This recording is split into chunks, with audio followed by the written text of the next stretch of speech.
Welcome to and a sort of introduction to this year's Practicing Reality, which is all about trying to interact in a positive way with reality by getting perhaps a perspective that you might not have had previously on reality.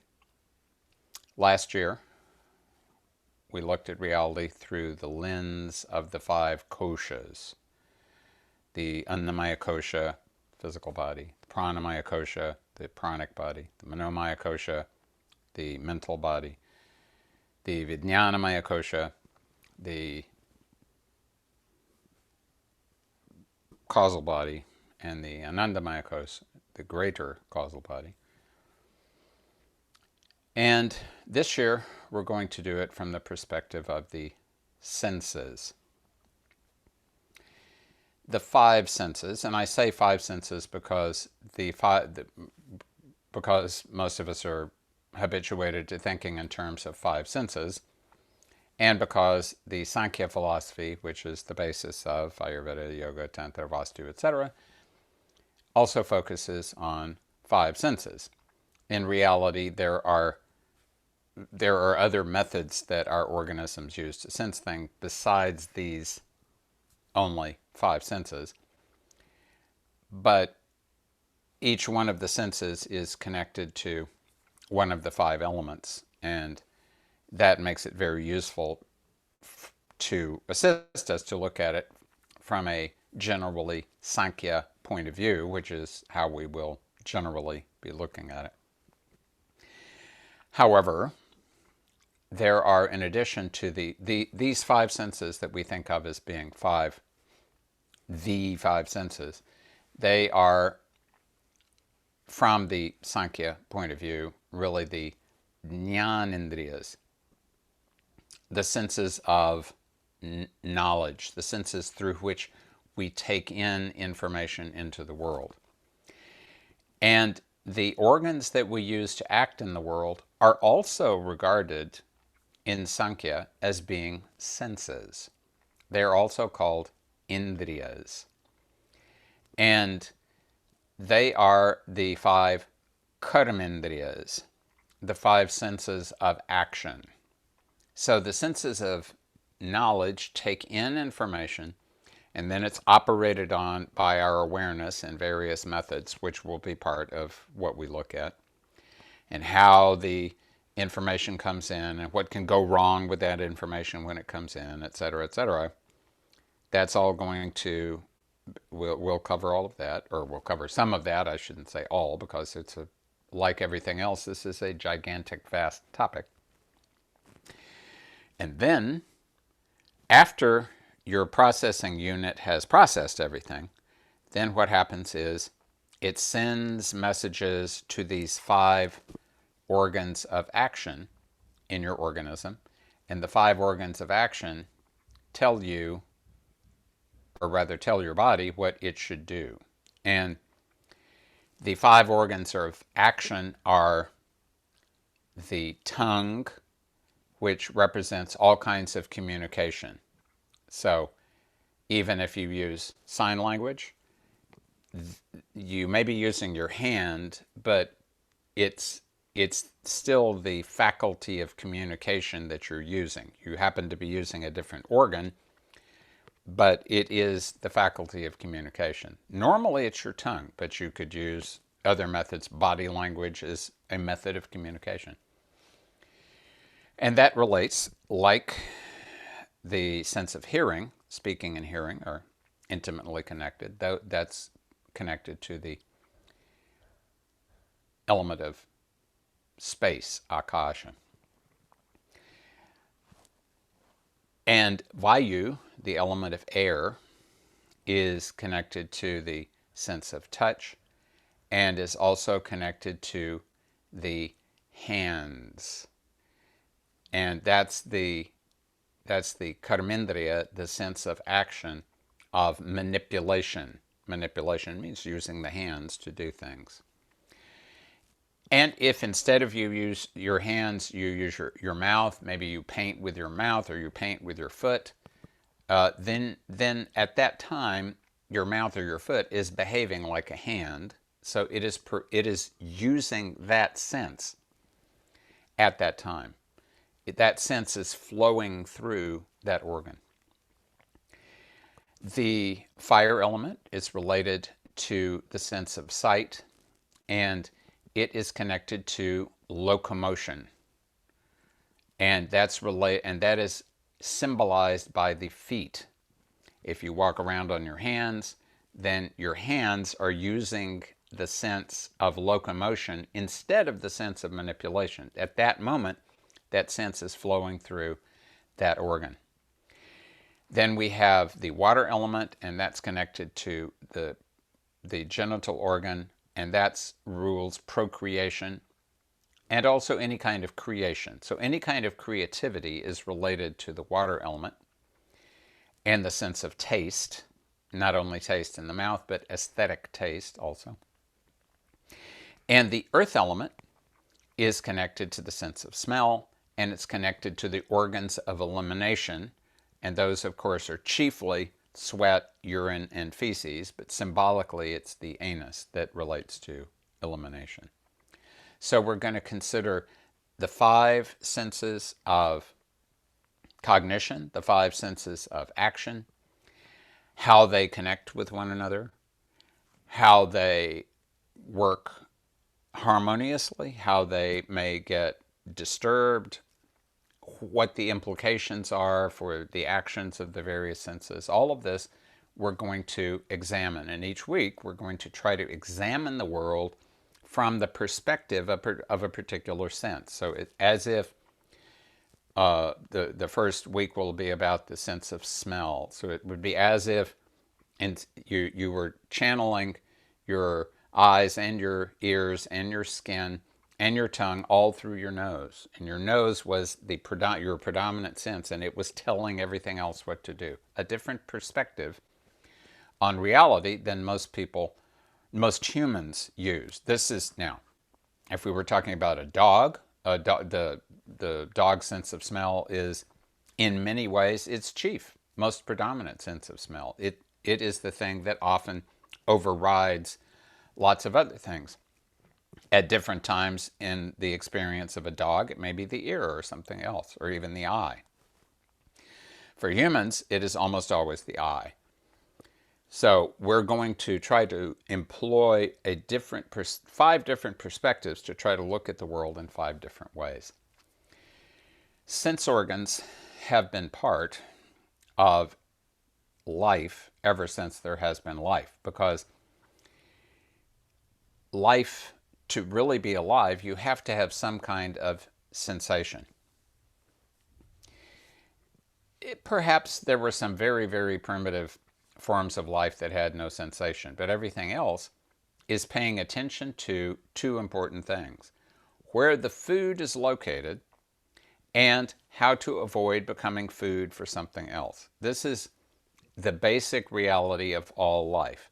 You have to eat, as they say in Sanskrit, jivo, jivasya, jivitam. Life lives off of other life. You have to find things that are alive to eat in order to stay alive. You have to take their prana away. But other animals, other plants, other parasites are all trying to do the same thing to you. So you have to find things to eat, and you have to avoid being eaten. This is something that all living beings have to do all day long.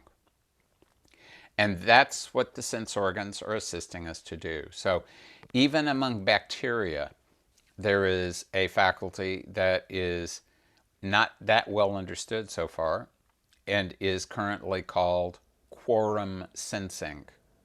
So a particular bacterium of a particular species will be swimming around, la-di-da-di-da, and it will mind its own business until it senses that there are a certain number of bacteria in its vicinity.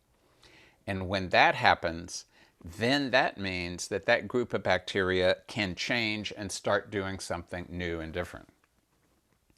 So even at the level of single-celled organisms, there are methods for identifying what is going on externally. Many single-celled organisms also pay attention to when it is night or day, whether it is the external environment is wet or dry, whether there's food available or not available, and they can alter themselves accordingly. Some single-celled organisms can go into a cyst form where they are not really alive, but they're waiting for an opportunity for the right conditions to arise again so they can become alive again. So they can only know that if they are able to sense it in some way. So sense is fundamental to everything, and life has been around for more than 1 billion years, and therefore the history of sense goes back all this time. It is because sensing and sense organs are so important to us that sometimes senses and sense organs start to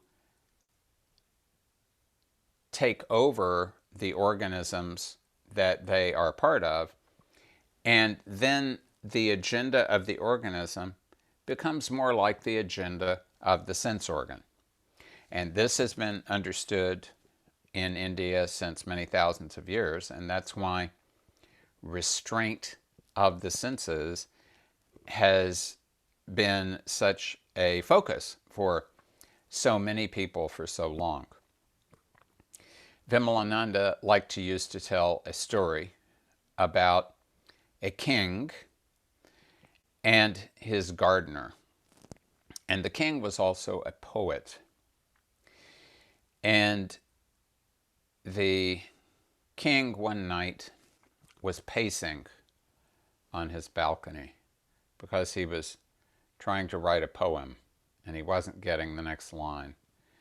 And he was repeating the line he had got to so far. And Vimalananda, who was he was quite a ham, really. He loved to be very dramatic in his presentations of things, and he was very good at it. So he dramatized the king. The king was pacing, and he would tell the story in English or Hindi or sometimes another language, depending on the audience. So the king was pacing, and he was talking to himself in Sanskrit. Shete sukham kastu. Shete sukham kastu. Which means, Shete sukham kastu. Who is it that sleeps, Shete, sukha, happily? Who is it that is enjoying a restful sleep? Shete sukham kastu. He kept repeating it because he couldn't think of the next line. And suddenly, from down below, comes a voice. Samadhi nishto. Samadhi nishto means he or she who is always in samadhi, who is aware of reality but is not actively projecting out into the world, not actively allowing the world to project inward, but remaining in a state of equanimity. Samadhi, sama meaning equal equanimity. So, shete sukham kastu, samadhi nishto. Who is it that is able to sleep calmly? Someone who maintains an eternal state of equanimity. The king said, "Wow, how excellent is that? Excellent. Shete sukham kastu, samadhi nishto." Great. Then he proceeded ahead with his poem. The next line was, Ko shatru iva. Ko shatru iva. Again, he is pacing. Pacing, pacing, pacing, pacing, pacing, pacing.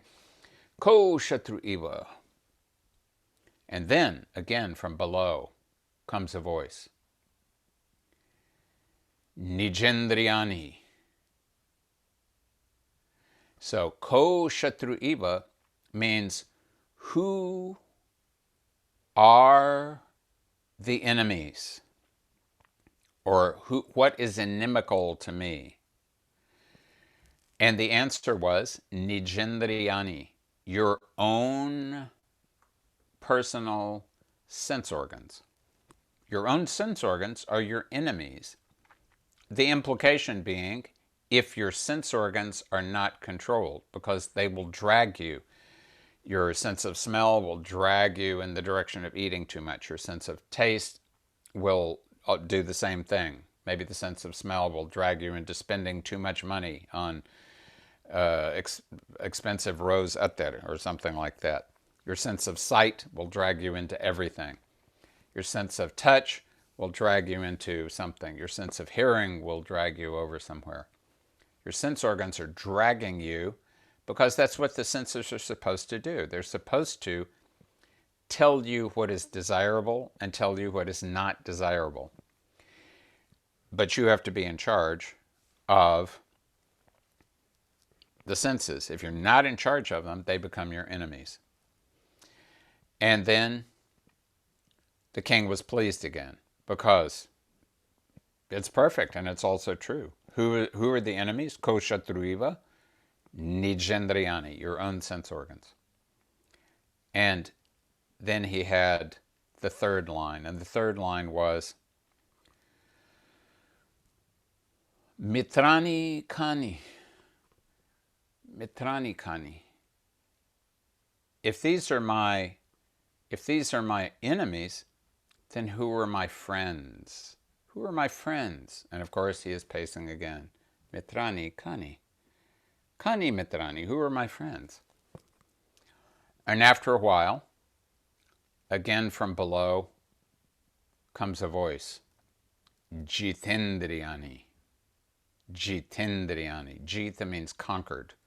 So when you have conquered your sense organs, not when you've destroyed them, but when you have brought them under your control so that you bring things in and you evaluate them accurately, and then you act purposefully and accurately on that accurate information, and you act in a meaningful way, and you act with an appropriate understanding of not just what is happening right now, but what has happened in the past, what may happen in the future, what are the implications, not just for you, because we live very complex lives nowadays, but for for you, for your family, for the planet, for the environment, for the world in general, for your society.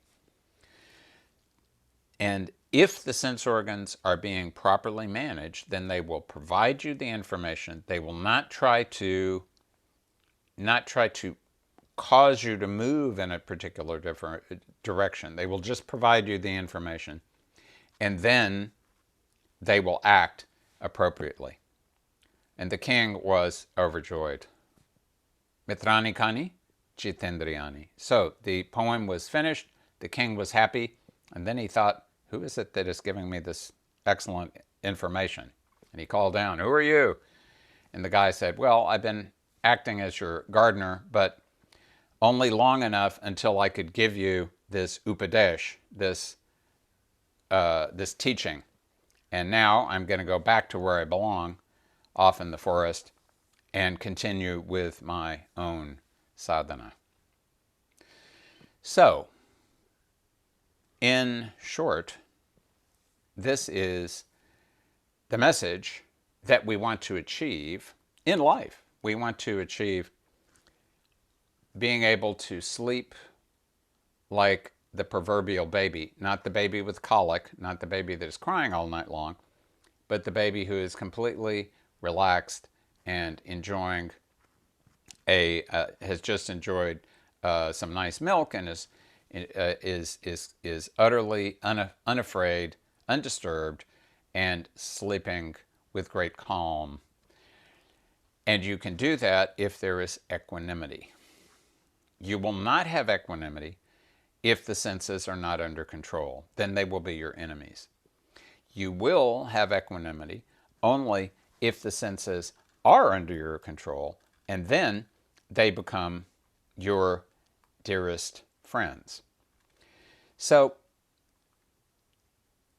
the advantage of living in the modern world as we do is that in addition to this excellent knowledge of the senses, which has been accumulating over the past many thousands of years, and which is fundamentally very simple, maintain equanimity, keep the senses under control, and then they will not be your enemies, they will be your friends. This is a simple message, and it continues to be as true today as it has been in the past.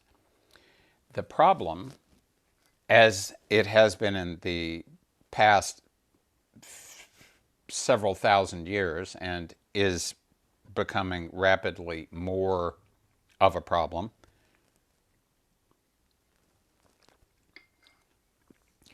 is that the way that human beings organize their world is that there is always some enhanced attractiveness on the part of things that the senses are connecting to. And sometimes this is just because people want to experience new and more exciting things. Sometimes it is because humans are natively curious and they want to try out new things. And so in the very distant past, occasionally some humanoid would find a gold nugget. But it would be shiny. So that's great. It's a shiny thing. Gold nugget, great. But what can we do with it? You can't turn it into, gold is too soft. You can't make it into a knife. You could make it into a plate, but probably there's not enough of that. It's just a nugget. So it's shiny. You put it somewhere. After a while, people realize that, well, gold actually doesn't deteriorate, and we can make some ornaments out of it. And pretty soon, there's more ornaments around. People are seeing gold, and now gold is speaking to them through the eye, and gold is telling them that it's expressing its nature to them. It's not doing anything else than that, but its nature happens to be very attractive. So that attraction, this is the basis of all disease. The basis of all disease is upada. Upada means allurement. So people start to get allured by gold, or they start to get allured by a new method of preparing food, the use of fire. In the distant past, humans did not have the advantage of fire. They ate everything raw. And then suddenly, fire became available, and cooking occurred, and things became tastier, and we could eat more and more in different kinds of things. And all of a sudden, we had more new and different kinds of things to become allured by, to become attracted by. And it has proceeded over the centuries and the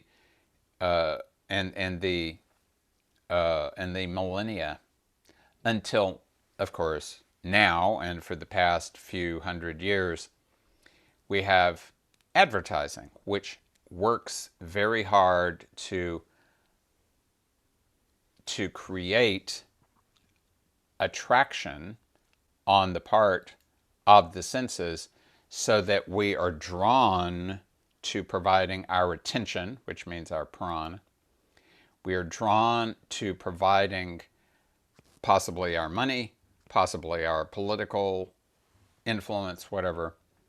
We're drawn to do these things because we're being manipulated. And now it's not just humans who are manipulating us, it is also machines. It is also algorithms. The Social Dilemma talks about how algorithms now are taking over and how reinforcement learning is making the algorithms, the machines themselves, better able to manipulate the human being and turn our senses into enemies instead of friends. So the problem is very much we allow ourselves to be allured. That word for allurement is upadha. Upadha, that last A is long. Upadha.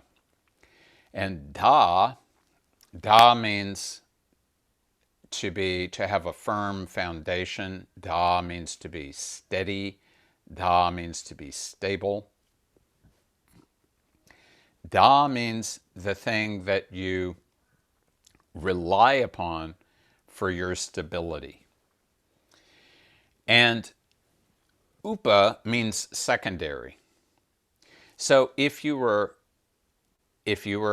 always in a state of equanimity, you were relying on your inner self, you're relying on the supreme reality, you're relying on your own personal prana, your guru, your deity, you're relying on the things that are permanent in reality to provide you with support. Upada means you start to lean on something outside you. And that turns eventually into an addiction. And it could be an addiction to food or drugs or exercise or sex or politics or money, or it could be anything. It could be an addiction to meditating. If you are meditating not because you want equanimity, but because you want to accumulate Shakti and become a spiritual titan or something like that.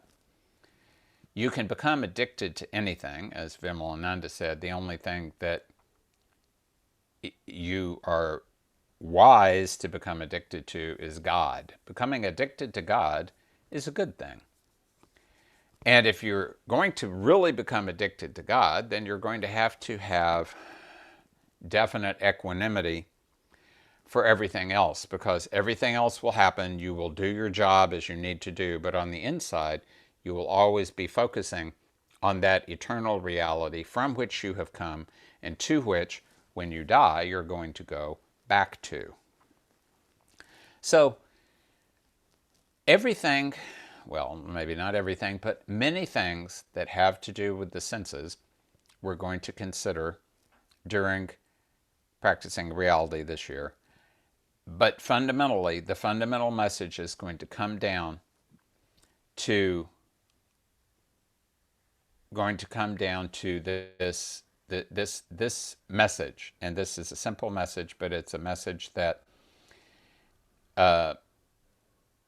this is a message that has been preached in many different ways, and I see from the chat that yes, this is exactly what Krishna talks about in the Bhagavad Gita. Whatever you are doing, don't identify with your actions. Don't make your connection to what you're doing don't make yourself contingent in some way on the actions or the results of your actions. Perform the actions you know you need to do, and you will only be able to do that if your sense organs are working properly and you are controlling them and they are not controlling you. Karmanye vadikaraste ma paleshu kadachana. So you focus on what needs to be done, and you focus on using the sense organs. They should be your servants. They should be, because they are, after all, part of you. They are not you. They should not be you. Many people are their sense organs. Many people have converted themselves into eyes or ears or noses or tongues or skin. But all of these are secondary. All of these are nashwant. They're transitory. They're impermanent. What we're focusing on, what we need to focus on, is that which is permanent. So, God willing, we will move ahead in a positive direction during the course. And I wish all of you, in the interim, a very, very happy and successful worship of He who is always in a state of samadhi. That would be Lord Shiva, because Mahashivaratri is 2 nights from now. Om Namah Shivaya.